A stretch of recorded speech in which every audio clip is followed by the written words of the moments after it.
What's up, everybody? Welcome back to the channel. Okay, in today's video we're going to be doing the final install on the turbo. We're going to be clocking it, putting the oil fittings on it, and hooking it up, and then hopefully getting the downpipe and maybe even the Y pipe on in this video. So that is what today's video is all going to be about, so let's just get right into it. Okay, so as you can see, I've already got the turbo loosely installed. I wanted to clock it first and then take it out, put the fittings on, and tighten up these bolts. So first thing you got to do when you're clocking the turbo is loosen up all these bolts, and then loosen up these bolts, and then the good thing to do is snug down one of them so it doesn't move too much, and then move it to the right position, and we'll snug these all back up and put the oil fittings on. So we're gonna do that real quick, so let's loosen these up. Okay, so I got all the bolts on the hot side of the turbo loose, and now you can see it moves, and the compressor cover is moving with the center section as well, and that's what we want. We don't want to move the compressor cover right now because we're not working with it. So the main thing is this is where the hot side is going to bolt onto, and we want to make sure this is level, the oil fitting part. So I got my little handy dandy torpedo level, and we're just going to level it, and I can't do it. Okay, so it is locked in. So as you can see, it is leveled now, and I just snugged down one bolt. I'll snug down a couple more, and now we're gonna take the turbo back off and install the oil fittings. So the other thing you might have to do is, because I already moved the compressor housing later, because the way they give it to you is like an odd clocking, so you might have to loosen up, do the same thing on the compressor side, loosen up all those bolts, move it to where you can actually set it down in the engine bay, and then just tighten up a couple of them, because we will be moving the compressor cover later on in the video when we're doing the cold side. But for now, we want to snug up the hot side because that is clocked, that is good, and we don't want that moving anymore. Alright, so now that we got the turbo off, we are going to tighten all these turbo bolts down. I don't know, I should have learned what the names were, but we're going to tighten all these down now because we don't want this hot side going anywhere. So let's do it.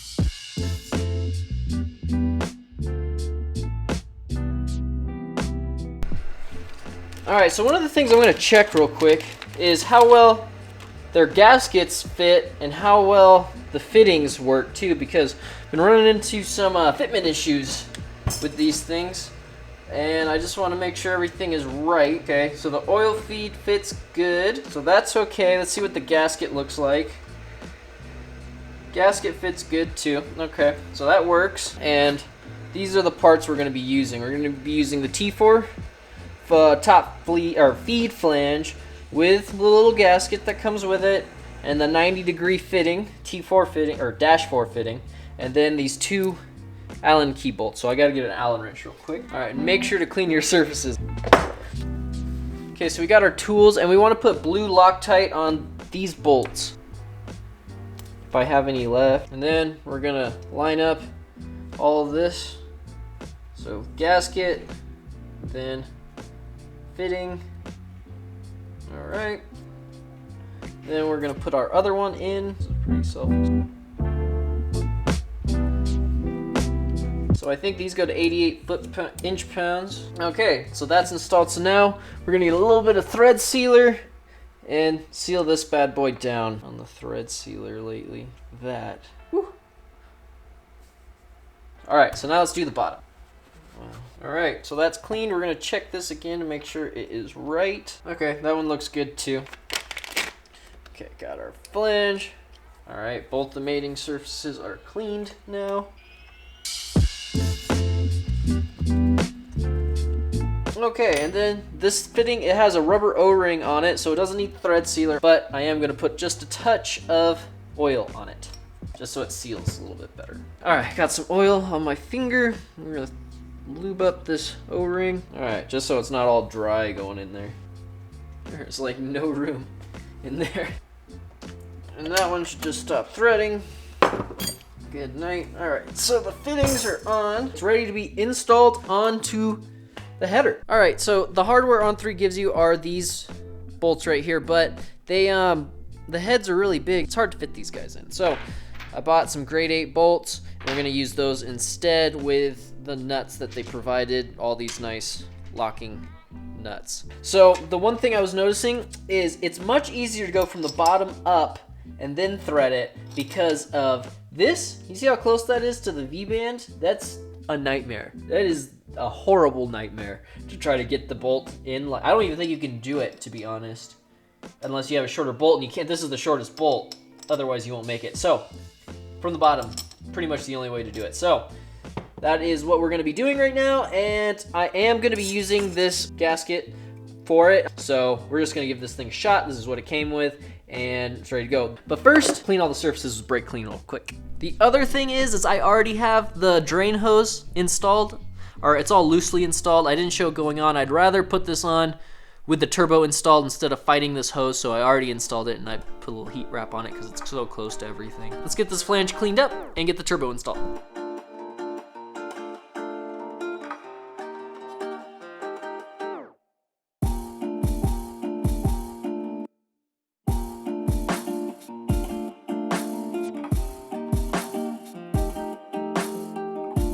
So we cut the video a little short last night because not an emergency, but something came up.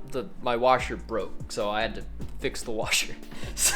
But that's fixed now, and I did a couple more things on the car that I didn't show you guys just because it got late, and then I got lazy, didn't feel like showing anything. But so we got the turbo mounted, as you saw. That was cool. We got all the oil lines hooked up. We got the drain on, the feed on, and then one of the things that I got done is I started messing with the oil filter relocation because I just didn't want to get that skinny filter. I wanted to keep the big one, so I worked with it, and it's tight, but I got the big FL820S on there, and I'll show you in a second what it looked like. I had to move some things around, but it fits now. I think that's it, actually. It wasn't too much, but here, check it out. All right, so the feed is on. That looks good. I don't know if you saw I wrapped my AC line so it wouldn't get too hot. And there is the drain. That's on. It's all tightened up. Then the oil filter relocation. It's so tight down there that you can't. You see the filter. That's about it. So even though you can't see that oil filter really, you can see it, but it's pointed like straight towards the front of the car, and that's the only way I could make it fit away from the oil pan and all that good stuff. But I was able to make it fit, and we can keep the big filter, so that's cool. So that's all I think I got done while you guys weren't with me. All right, and so we're going to paint the downpipe, and we're gonna put that silicone coating on the downpipe, and then we're gonna put it on the car and get the downpipe installed. So let's go paint that with the silicone coating real quick, and then I'll be back and we will install the downpipe.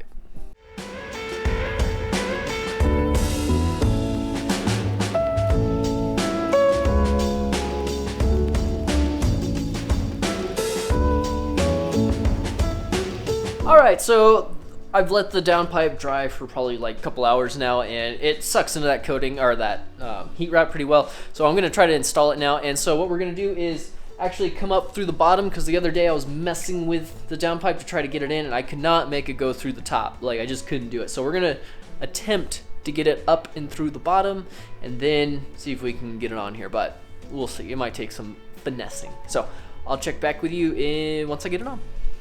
Installing the downpipe was way harder than I thought it was gonna be. So, a couple of things. I couldn't go from the bottom. I had to come down from the top, which was much easier. But, a couple of tips. If you heat wrapped everything, it's gonna be really tight to try to get that pipe in there. Second thing is if you have AC, your accumulator is gonna be in the way, and you're gonna have to move it, and then you can push it back when you're done. And the third thing is it's very helpful to jack up one side of the engine so you can fit this thing down there. Otherwise, I don't know how you could do it. I had to jack up the engine to get it down there, unless, yeah. So, it's not even that much easier for me because I have the tall valve cover, so betting that didn't help anything. So, but I did get it in, and it looks cool. So there it is. It looks good. I put the wideband in too, just to get her done. But there's the AC accumulator. I undid the bracket just so I could move it around. And I don't know if I can put it back exactly where it was, but it's looking good. I'm really happy with it, but I think while it's up in the air, well, let's do the white pipe. So I got everything laid out right now, and we're gonna get this white pipe installed. All right, so I got the white pipe all laid out, and we're gonna get this thing installed. The other thing is I will be installing an electric cutout at some point, but for right now, we're just gonna cap it off and leave it the way it is, but in the near future I will be ordering an electric cutout. So let's get this bad boy on the car. All right, and the Y pipe is installed. That was actually a lot easier than I anticipated. So on the first section, well, here, let me just show you on the car so you know what I'm talking about.